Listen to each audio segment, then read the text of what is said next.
Uma boa noite a todos, é um prazer estar com vocês aqui na nossa cidade de Torres, no litoral norte do Rio Grande do Sul. Vocês aí de Macaé, do Grupo Espírita João Batista, sintam-se abraçados, todos de Macaé, todos que nos ouvem, todos que nos assistem pelo YouTube, pelas plataformas. Realmente é uma maravilha. Na pandemia, algumas coisas nós tiramos de proveito e temos tirado, e vamos tirar muitas ainda, coisas que nós ainda não percebemos dessas oportunidades que nós temos de conhecer a tantas casas espíritas, tantos grupos, tantas pessoas especiais, esses trabalhadores da doutrina espírita dedicados em todo o Brasil. Isso nos fortalece a continuar trabalhando, fortalece a todos essa troca, especialmente de aprendizado, enfim. Todos nós somos aprendizes ainda do Cristo, aprendizes da doutrina espírita. Não é numa encarnação, nem duas, nem três, que nós aprenderemos tudo, na verdade. São muitas e muitas vidas, especialmente na doutrina espírita, que tem um conhecimento e tem tanta coisa para a gente aprender, tanto estudo, tantos livros, tantas obras. Só do Chico são 512, mais de 512 hoje. Impossível quase nós lermos todas e estudarmos todas. Então, realmente é uma bênção a gente poder trabalhar pela doutrina espírita e realmente trabalhar um pouquinho pelo Cristo, sermos cristãos realmente. E na noite de hoje, eu trouxe o tema, gostaria de conversar um pouquinho sobre uma das figuras muito importantes que seguiu a Jesus. Na época, como discípulos primeiro e depois como apóstolos. Nós sabemos que eles eram discípulos, apóstolos é aquele que sai. E no início, esses nossos irmãos da família escolhida de Jesus, que eram os 12, eles eram discípulos. E eu gostaria de conversar um pouquinho sobre a figura de Simão Pedro, que para mim é um apóstolo muito especial. Ele e João são os dois que eu mais gosto. Gosto de todos, mas eu tenho um carinho especial por João, por ser um espírito carinhoso, amável, que esteve com Jesus em todos os momentos. Mas Simão Pedro me toca muito, porque Simão Pedro lembra um pouco da nossa vida, porque ele vai servir de exemplo para a nossa vida, como espíritas, como cristãos. Porque a gente nota nitidamente na vida de Simão Pedro três fases. A primeira, antes de conhecer Jesus. A segunda, durante o convívio com Jesus. E a terceira, após o desencarne de Jesus. Isso é muito interessante. Isso a gente deve trazer para a nossa vida, que deve ter essas três fases. Antes da doutrina espírita, ou antes de sermos cristãos. Durante o processo em que a doutrina espírita entra na nossa alma. E na terceira fase, quando a doutrina sai de nós. Quando nós começamos, então, a levar o consolo, o esclarecimento, dentro das nossas pequenas ainda possibilidades. E Simão Pedro, então, que se chamava Simão Bar Jonas, Simão filho de Jonas. Simão Pedro era de uma pequena cidadezinha que se chamava Betsaida, próxima a Rio Jordão. E ele havia se mudado para a cidade de Cafarnaum. Ele era casado, tinha filhos, então tinha uma família. A sogra, como nós sabemos pelo Evangelho, pelos livros da doutrina espírita, entre eles Boa Nova, vivia junto a eles. E ele era sócio de seu irmão André, e sócio também da família Zebedeu, dos filhos, então, de Zebedeu, que era o Tiago Maior, conhecido como Tiago Maior, e João Evangelista. Então, os quatro trabalhavam juntos, já se conheciam. A gente vai percebendo com o estudo como eles todos se conheciam, cidades pequenas, pequenos povoados, né? Nazaré tinha 20 casinhas, Betsaida era pequena, então a gente tem que imaginar que todos se conheciam, era um grupo fechado, não tinha como não se conhecer. Eu aqui em Torres, que a cidade tem 50 mil habitantes, a gente conhece quase todo mundo, fica sabendo da vida de todo mundo que o povo fala. Vocês imaginem aquelas cidades pequenas, naqueles povoados de Cafarnaum, que viviam da troca. A Galileia, que era, como nos diz Emmanuel no livro Há 2000 anos, um lugar muito aprazível, um dos lugares mais bonitos do globo naquela época. Com o lago ou o mar da Galileia como o mar mais piscoso de todo o planeta naquela época. E ali vivia, e Simão era um homem prático daquele tempo. Não era, como nos diz Humberto de Campos, praticamente um religioso como todos aqueles outros. Ele era um homem prático que trabalhava, que precisava sobreviver, mas que trazia dentro dele condições morais e trazia uma vontade de ser melhor e de ajudar aquele povo sofrido que vivia junto a ele, que passava muita necessidade. Até que ele fica sabendo de Jesus. Ele ouve Jesus e aquilo toca muito ao coração. E ele, segundo nos conta Amélia Rodrigues, também nos livros do Divaldo, ele não sabia de onde o conhecia, de quando o conhecia. E aquilo faz com que ele se torne mais taciturno com o passar do tempo. As pessoas, aqueles que conviviam com ele, o seu irmão André, percebem Pedro mais quieto, ainda Simão, porque Pedro é um apelido que Jesus deu a ele, Pedro, ou Cefas, que significa pedra. E ele se torna taciturno até que Jesus, no Mar da Galileia, vem chamá-lo, vem fazer um convite a ele para que naquele momento, a partir dali, ele se tornasse não mais um pescador de peixes, mas que se tornasse um pescador de homens. Simão aceita o convite de Jesus e passa a seguir Jesus. E ele era um homem intempestuoso, difícil, como todos nós em alguns momentos. Todos nós temos nossas dificuldades de relacionamento, como nós vamos lidar com aquele que se encontra no nosso trabalho, no nosso dia a dia. E Simão era assim. Nós não podemos imaginar de forma alguma que os apóstolos eram homens perfeitos. De forma alguma, Jesus reúne características muito distintas nos 12. Os 12 eram muito diferentes. Tinham naturalmente uma conduta, tinham uma vontade e amavam profundamente a Jesus. Porém, tinham suas dificuldades, especialmente como nós percebemos no livro Boa Nova. E Simão também as tinha. Simão era cabeça dura e Jesus o apelida de Petra, ou Cefas, ou Pedra. Simão Pedro, Simão Pedra. E Humberto de Campos diz que não sabe se ele apelidou de pedra por ser cabeça dura ou pela sua fortaleza de fé. Mas assim Simão vai acompanhando a Jesus, vai aprendendo com Jesus. Tem aquela passagem especial que Maria de Magdala vai visitar Jesus na casinha de Simão Pedro, porque quando Jesus estava em Cafarnaum, Jesus ficava, dormia, cenava junto a Simão Pedro e a sua família. E Maria de Magdala vai em uma noite de desespero, de muito sofrimento, conversar com Jesus e observa o ar, então, de reproche de Simão Pedro ao entrar em sua casa. Então era aquele homem ainda que trazia algumas características daquele homem daquele tempo, daquela época, possuía ainda dificuldades em observar uma prostituta, uma antiga mulher da vida, e entrar na sua casa. Esse era aquele homem que foi mudando ao convívio com Jesus. Entre ele, João Evangelista e Tiago Maior, os três foram os que mais conviveram com Jesus. Nos momentos especiais da vida de Jesus, os três sempre estiveram juntos.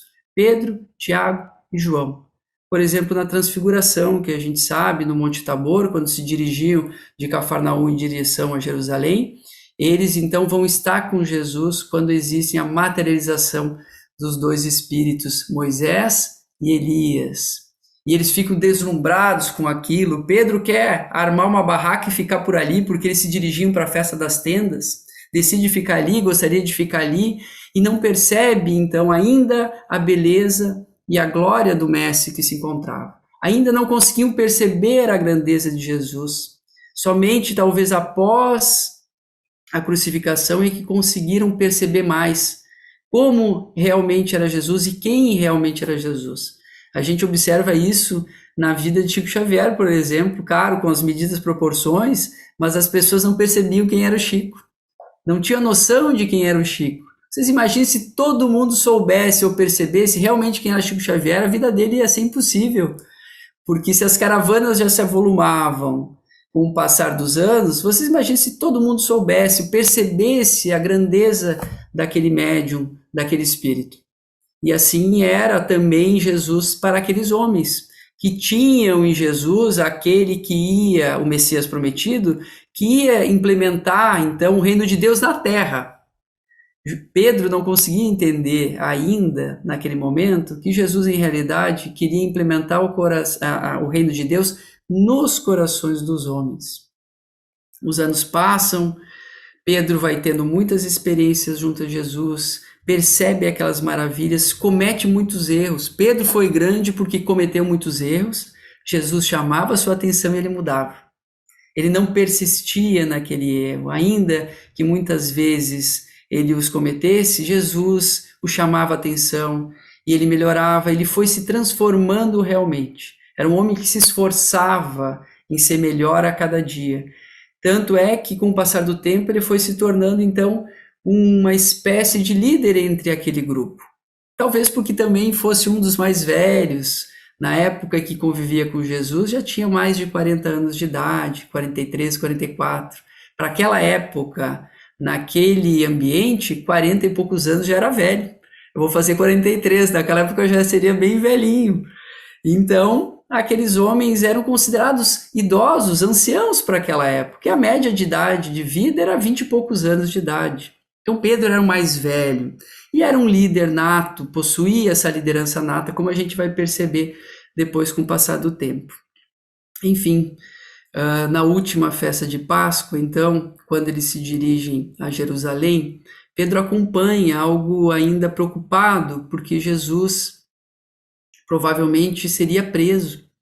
Quando Jesus adentra Jerusalém por uma das portas e é recebido naquele domingo que é conhecido como Domingo de Ramos, quando as pessoas, as mulheres, as romanas jogavam panos, jogavam plantas, jogavam flores para que Jesus passasse em cima do burrico, eles acalmam um pouquinho o coração. Quem sabe agora Jesus assumiria então o posto de Messias prometido. Talvez uma revolução dentro daquele ambiente, Jerusalém cheia de pessoas, cheia de peregrinos, e estabeleceria então o reino de Deus no mundo contra o jugo romano. Quem sabe seria aquele momento de redenção daquele povo tão sofrido que era dominado. Quem sabe seria o momento de implementar aquele reino de Deus na terra, como Pedro imaginava. Eles vão cear pela última vez juntos, e nós temos aquela passagem maravilhosa quando Jesus vai lavar os pés de todos os apóstolos, dando um exemplo de humildade sublime. Jesus tão amoroso, aquele homem inigualável, que sabia lidar com cada um com as suas dificuldades, que era um pai, que era um irmão, que era um amigo que havia convivido com eles durante tanto tempo, vai lavar os pés dele, ele que era considerado o mestre por todos aqueles, e Simão Pedro diz que os pés dele não ia lavar, porque ele não admitia que o seu mestre, que o seu amigo, que aquele que era o seu mentor, aquele que ele tanto amava, lavasse seus pés.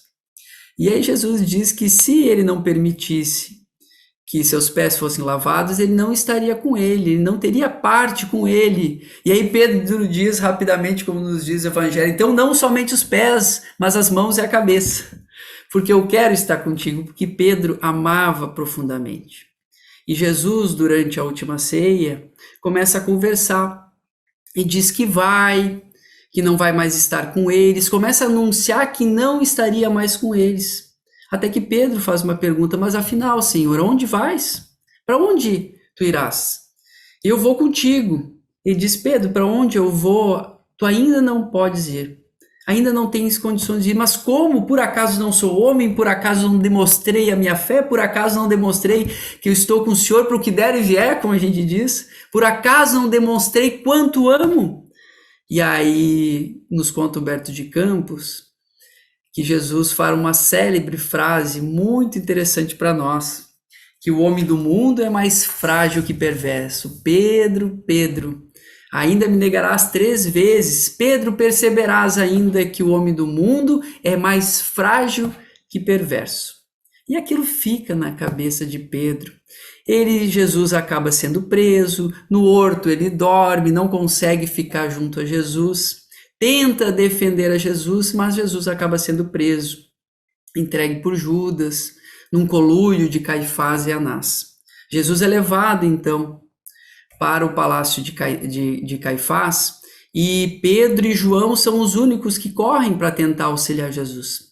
Buscam auxílio, buscam a Nicodemos, buscam a José de Arimateia, avisam as mulheres, vai avisar a Maria, então, que seu filho havia sido preso.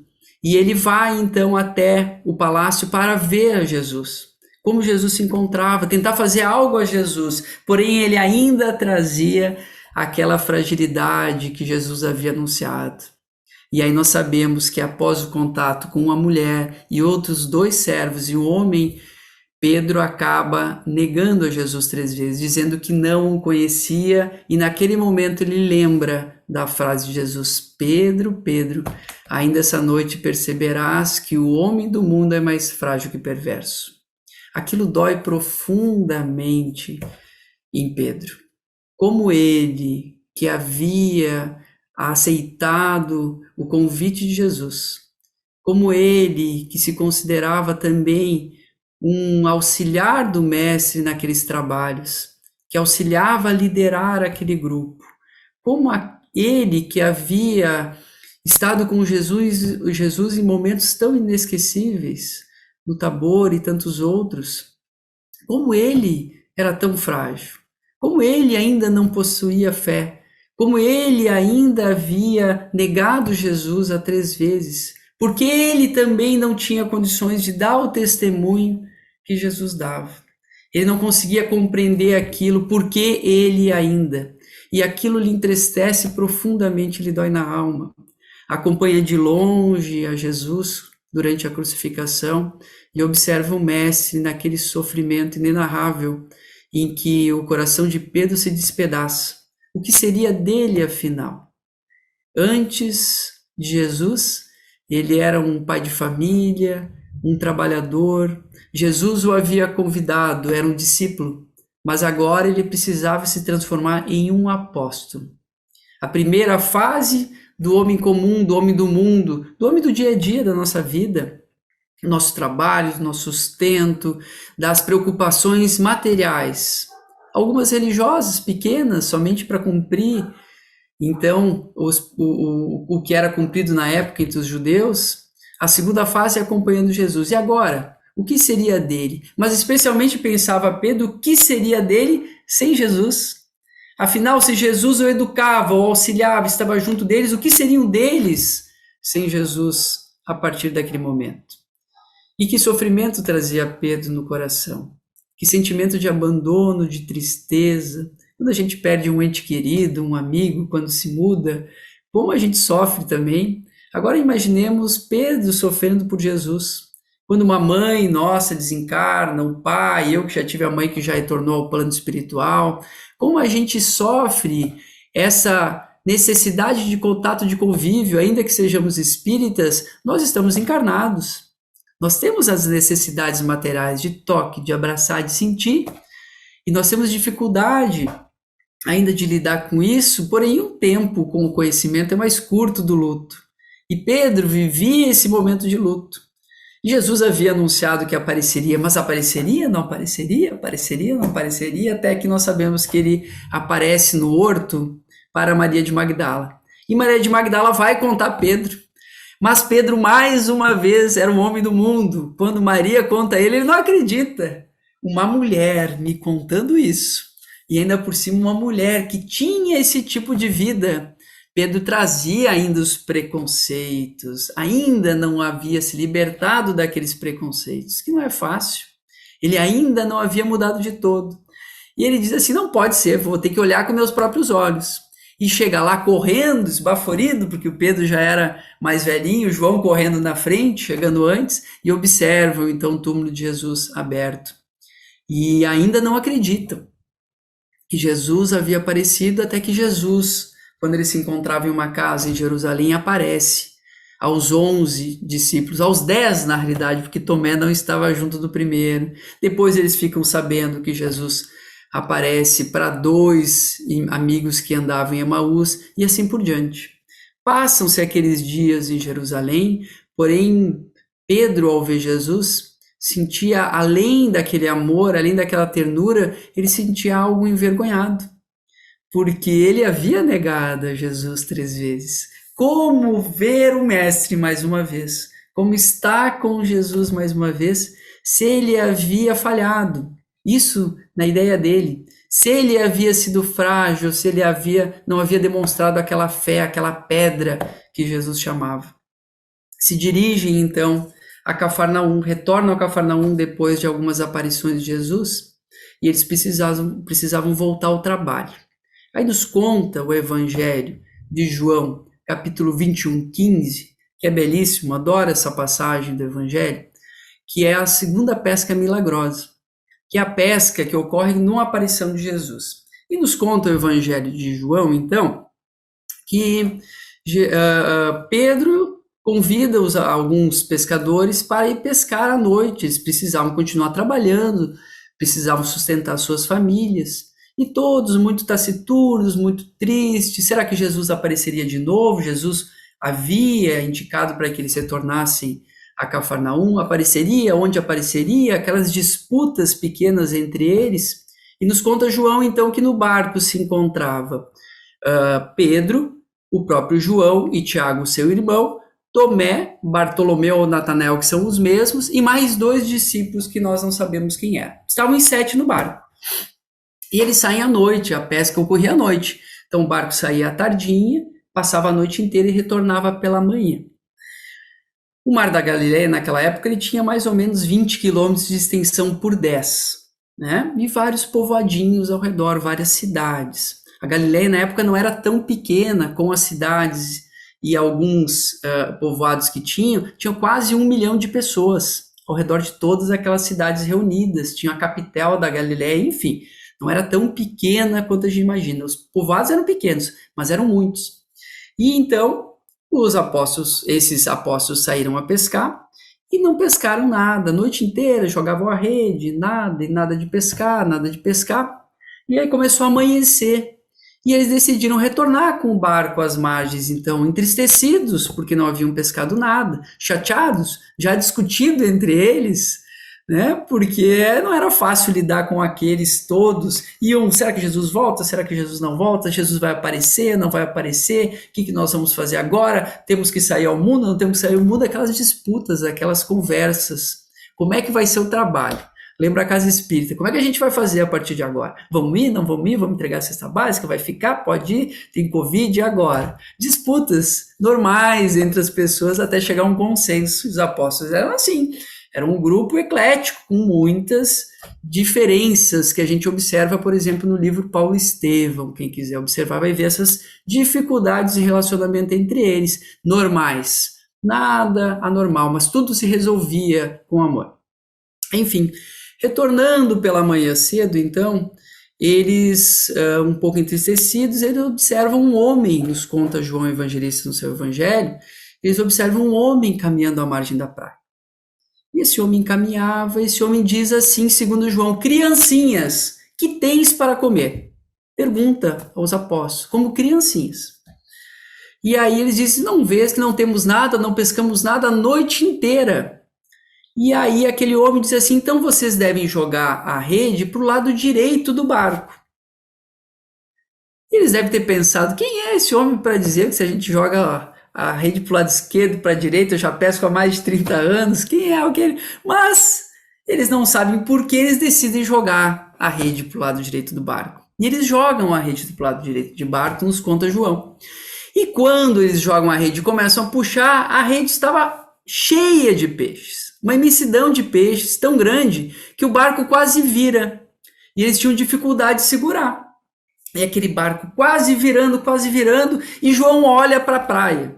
E quando ele olha para a praia, aqueles primeiros raios de sol iluminam o rosto de Jesus. Ele cutuca Pedro e diz: Pedro, é Jesus, é o mestre que está na beira da praia.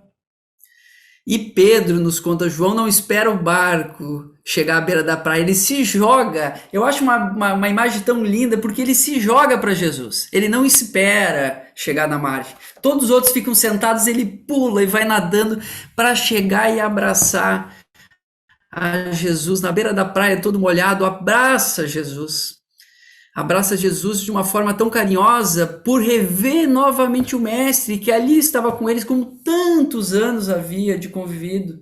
Aqueles 3 anos maravilhosos, com tantas vezes que pescaram juntos, que comeram juntos. Não entendiam os apóstolos, nos conta João e nos conta Humberto de Campos naquele momento, que em realidade, quando Jesus diz para eles jogar a rede para o lado direito do barco, era um simbolismo muito maior do que simplesmente a pesca. Nos ensinava Jesus, naquele momento, que o lado esquerdo do barco, quando a gente joga, é tudo que é material. Ele vai nos dizer que o barco é a vida e o pescador é o espírito. Então, no barco da vida, a gente pode jogar no mundo para o lado esquerdo, que é o lado da matéria. Mas, para o espírito, o que vale é o lado direito, que é o lado espiritual, dos valores morais, da aquisição de virtudes. E trazia, como em todas as passagens que nós vamos decodificando, que nós vamos aprendendo com a doutrina espírita nesse tempo, essas mensagens belíssimas, nós vamos entendendo que tudo que Jesus fazia tinha um significado profundo. Nós não conseguíamos, e eles não conseguiam compreender que Jesus dizia que agora não era mais buscar matéria, que agora eles precisavam buscar o Espírito, adquirir virtudes e levar o Evangelho, levar a boa nova a todos aqueles que esperavam e que prescindiam, que aguardavam o amor de Jesus. E aí nos conta João que eles sentam juntos, Jesus já tinha feito fogo, Jesus trabalhava sem cessar, de todas as formas. A gente não pode imaginar que Jesus ficava parado olhando enquanto todos faziam as coisas. Não, ele era o primeiro sempre a fazer as coisas, dando exemplo. Jesus já tinha preparado fogo, prepara o peixe e come com eles. E é interessante, nos conta Humberto de Campos e João, que ninguém tinha coragem de perguntar se era Jesus ou não. Isso é o mais interessante que eu acho. Tá vendo Jesus, mas não pergunta se é ou não. Conversavam com Jesus, mas não tinham coragem ainda. Porque não entendiam que Jesus se apresentava naquele corpo espiritual. Afinal, como? Que ele foi para a cruz e ressuscitou. Ainda para eles era difícil. Terminam aquele almoço junto a Jesus, e aí Jesus convida 2 apóstolos para caminhar com eles. Convida então João, o mais jovem, e convida Pedro. João fica um pouquinho mais para trás e ele começa a conversar com Pedro. Pedro caminhando na beira do mar da Galileia e Jesus caminhando com Pedro. Jesus faz uma pergunta que a gente vai ver no capítulo seguinte do Evangelho de João. Jesus faz a primeira pergunta a Pedro. Pedro, tu me amas? E aí Pedro diz assim, é claro que te amo, Senhor. Eles caminham mais um pouco. Então apacenta minhas ovelhas, diz Jesus. Caminho mais um pouco, e aí Jesus repete a pergunta. Pedro, tu me amas? Aquela pergunta de Jesus toca o coração de Pedro, e Pedro se sente ferido por aquilo. Pensava Pedro, será que Jesus me pergunta se eu amo porque eu o neguei 3 vezes? É claro que te amo, diz Pedro a Jesus. Então apacenta minhas ovelhas. Caminho mais um pouco e Jesus repete a pergunta pela 3ª vez. Pedro, tu me amas? E aí Jesus, é claro que eu te amo. Lembrando daquela passagem, o homem do mundo é mais frágil que perverso. É claro que te amo. Então apacenta minhas ovelhas. E aí caminha mais um pouco. E Humberto de Campos vai nos explicar, Emmanuel também nos explica, que naquele momento Jesus de forma alguma repetia as 3 perguntas para punir, para cobrar de Pedro algo, para dizer o que Pedro tinha que fazer.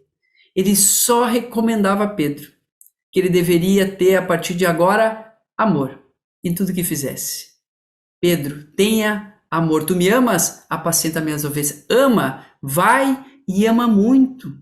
A mesma recomendação que ele fez para Maria de Magdala quando se converte. Vai, Maria, e ama muito. Seja mãe daqueles filhos que não possuem mães. Seja mãe daqueles filhos que não possuem mães, já que não poderá ser mães, já que querias tanto ser mãe.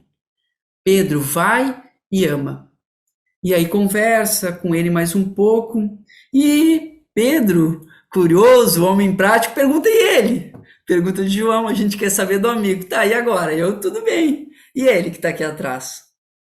Ah, ele é comigo, né? Segue-me tu.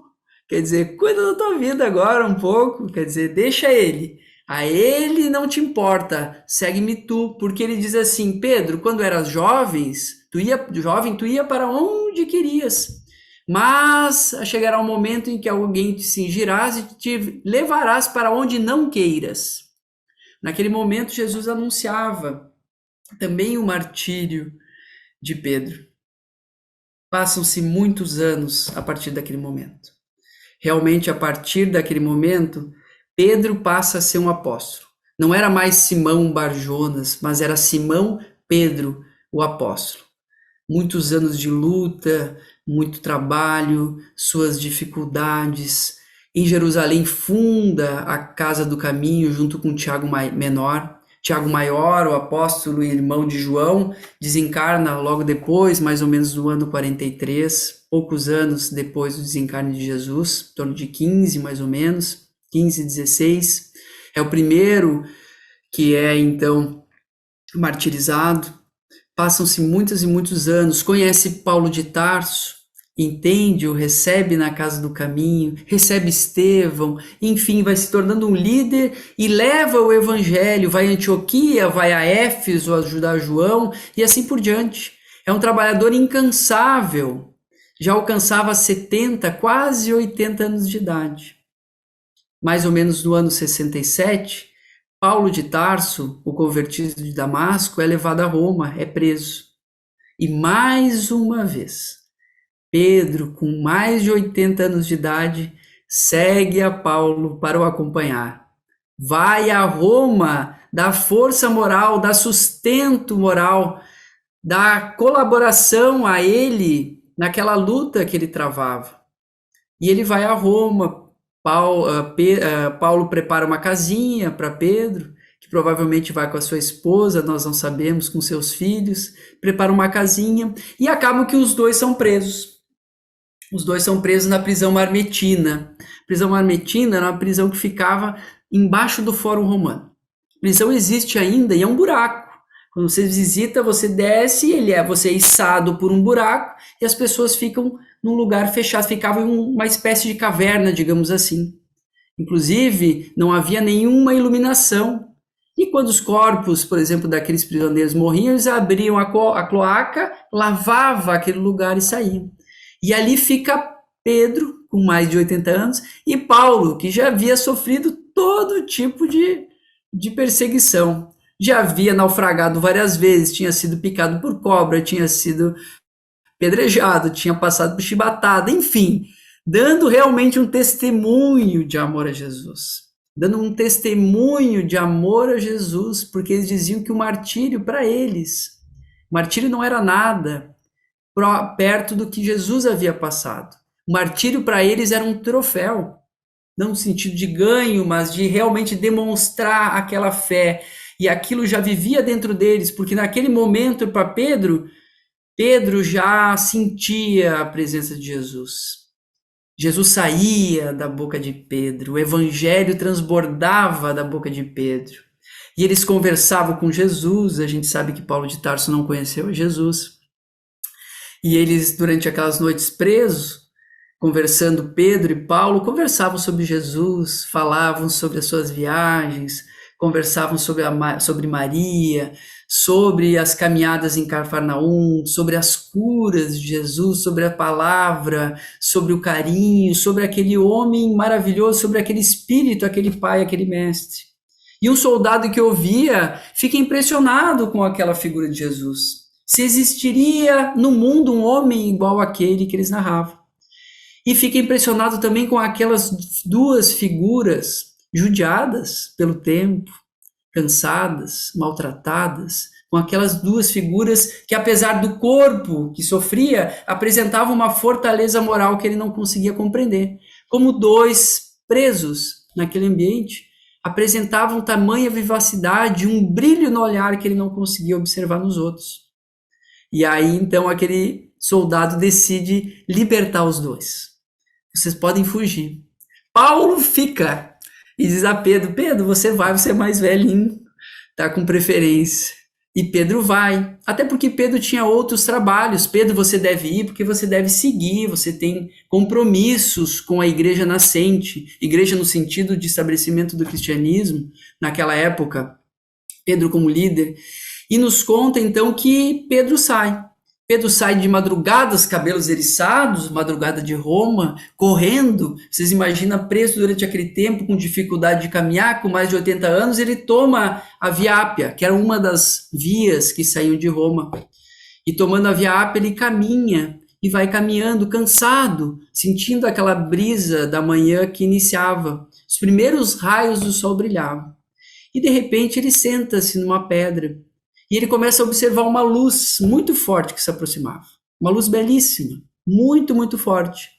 E aquela luz se aproximava, e ele recordava de Jesus. Tantos anos, tantas lutas.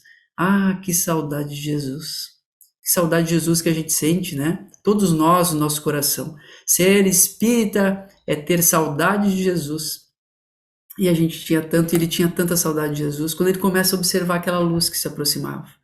E aquela luz brilhava mais do que o sol, e aquilo chama atenção.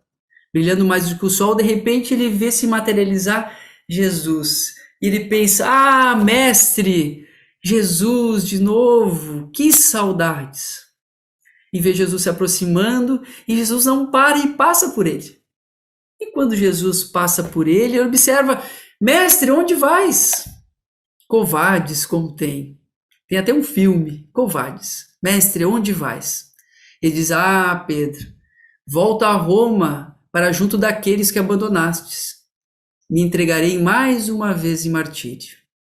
Ah, o homem do mundo é mais frágil que perverso. Depois de 80 anos de tanto trabalho, Pedro ainda nota a pequena fragilidade que trazia. Ele fugia enquanto Jesus retornava ao martírio. Ele vira as costas, retorna então a Roma e se entrega para ser crucificado. Nos conta Humberto de Campos, para não me estender mais, senão eu vou ficar falando de Pedro um tempão, viu, gente? Mas nos conta Humberto de Campos que Pedro é preso, então, se entrega em martírio, e havia um soldado que se chamava Sertório Aniceto.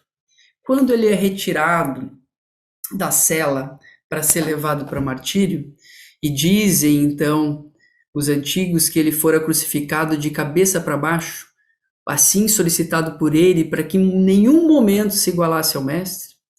Nos conta, então, Humberto de Campos, que naquele momento que ele é retirado, já sofrido depois de mais um tempo, depois de apanhar muito na prisão, idoso, havia esse soldado, Sertório Aniceto, que xingava muito ele, que chamava de bruxo, que dizia que ele deveria morrer, dizia impropérios a ele, e aquele soldado empurrava, chutava a Pedro, empurrava, brigava com ele, e Pedro silencioso, demonstrando aquela fortaleza de fé, se preparando para retornar a Jesus.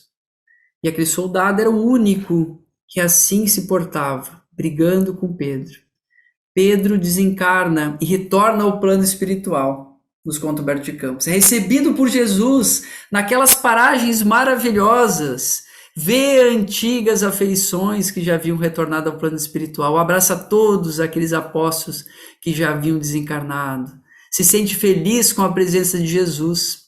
Porém, ele vê que Jesus passa caminhando por ele mais uma vez, como na terra. Ele diz, mestre, onde vais? E aí Jesus, nos conta Humberto de Campos, aponta no firmamento para um pequeno globo escuro. E aquele globo escuro é a terra. Vou voltar à terra. Sigo em trabalho, meu trabalho ainda não terminou. E aí Pedro diz assim, então eu vou com o senhor, eu vou continuar trabalhando, vou lhe acompanhar. E aí eles vão. E aí sobrevoando Roma, naquelas prisões que ficavam na Via Ápia, nos cemitérios subterrâneos que ficavam, nas catacumbas em que os cristãos se reuniam, Jesus chama a atenção de Pedro e diz assim, Pedro, escute, tente escutar, olha, o que você escute, o que alguém lhe chama. E aí Pedro observa e sente que alguém chamava ele. E aí Pedro desce aquelas catacumbas e observa aqueles rostos sofridos, e observa um homem com uma criança no colo. Aquele homem que estava com uma criança no colo, rogando a Pedro auxílio porque o filho se encontrava doente, era aquele soldado, Sertório Aniceto. Aquele mesmo soldado que havia dito impropérios, que havia brigado com ele, que havia então chutado ele, que havia machucado. E aí ele observa, olha Jesus e dá um beijo na fronte daquele menino, e um beijo na fronte de Sertório Aniceto. Ali ele demonstrava realmente que havia se tornado um verdadeiro seguidor do Cristo. Ainda que todos os impropérios, ainda com todo o sofrimento que aquele homem havia causado, ele cura aquela criança. Ele ama aquele que havia lhe cometido mal. Pedro, se tu me amas, apacenta minhas ovelhas. Somente precisaria ter amor. Então é essa mais ou menos um pouquinho da vida de Pedro que a gente traz para a nossa reflexão, que a gente percebe realmente ao longo da sua vida as suas dificuldades, como nós temos, as dificuldades de relacionamento que nós temos, as expectativas que nós criamos em relação às pessoas. Mas como nos recomenda Jesus, se nós tivermos amor nas pequenas coisas que nós fazemos no nosso dia a dia, desde o momento em que acordamos, no nosso trabalho, na casa espírita, quando a doutrina espírita começa a sair de nós, quando nós pudermos aliviar realmente a dor do outro, auxiliar o outro, nós poderemos recordar de Pedro.